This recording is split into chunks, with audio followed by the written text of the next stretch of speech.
Salut, c'est Maxence, bienvenue dans cette nouvelle vidéo. Donc aujourd'hui débute la 3e semaine investisseur agisseur, c'est la 11e vidéo. Je suis très heureux de te retrouver aujourd'hui et aujourd'hui on va voir ensemble comment et pourquoi identifier ses forces. Alors tout d'abord, pourquoi identifier ses forces? C'est très simple, c'est lorsque tu vas faire des choses en fonction de tes forces, tu seras beaucoup plus efficace et ce sera beaucoup plus facile de pouvoir faire ces choses. Donc si par exemple tu sais que voilà, ta force c'est de faire ça et que tu fais des actions en fonction de cette force, tu seras beaucoup plus efficace, ça te prendra beaucoup moins de temps et tu seras beaucoup plus motivé à le faire. A l'inverse, si tu fais des choses alors que tu éprouves de grosses faiblesses là-dedans, ça va être très compliqué de le faire, ça va vite te saouler et du coup tu vas vite arrêter. Donc c'est pour ça que toutes tes actions doivent être en cohérence avec tes forces pour que ce soit beaucoup plus facile et pour que tu aies beaucoup plus de succès. Maintenant on va faire quelques petits exercices pour savoir comment est-ce que tu peux identifier tes forces. Donc pour ça on va faire 3 exercices qui te permettront du coup à l'issue de ces exercices de connaître tes forces et après du coup que toutes tes actions soient en cohérence avec tes forces. Donc le tout premier exercice c'est d'analyser la description que font tes proches, que font tout ton entourage de toi-même.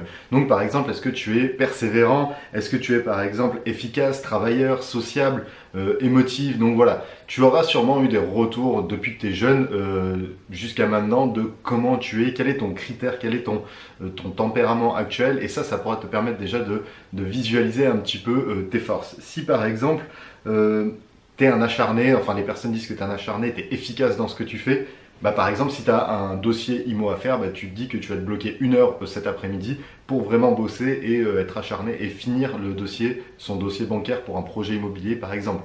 Si à l'inverse, tu es beaucoup plus sur endurant, tu es beaucoup plus sur la longueur, au lieu de te bloquer 1 heure en fin de journée, tu vas te bloquer peut-être 10 minutes cet après-midi, 10 minutes demain, 10 minutes après-demain et ainsi de suite comme ça. Si tu n'es pas forcément efficace, acharné dans ce que tu fais et persévérant, et du coup, il faut que tu te dises, ok, il faut que j'associe le travail que je dois faire en fonction de mon tempérament. Donc c'est pour ça. Si par exemple, si tu es efficace et que tu te dis, ok, je vais faire que 10 minutes aujourd'hui, 10 minutes demain, 10 minutes après-demain, ce sera pas suffisant parce que voilà, tu te donnes que 10 minutes. Alors que si tu te donnes 1 heure alors que tu es efficace, ce sera beaucoup plus puissant. Donc n'hésite pas à analyser tout le retour des personnes, de tes proches, de ta famille, tous ces retours qui sont constructifs, de comment est-ce qu'ils t'ont jugé, comment est-ce qu'ils t'ont décrit, pour que tu puisses vraiment jouer là-dessus et être beaucoup plus efficace lorsque tu veux entamer des actions. Si par exemple ton point fort c'est d'être sociable, là pourquoi pas faire beaucoup de visites, comme ça tu vas te créer facilement un réseau immobilier qui sera performant et qui pourra se souvenir de toi. Donc voilà, si tu es plutôt sociable, moi je te conseille de passer beaucoup de coups de fil, de faire beaucoup de visites, de parler à beaucoup d'agents immobiliers, beaucoup de professionnels dans l'immobilier, ça te permettra de te créer ton réseau.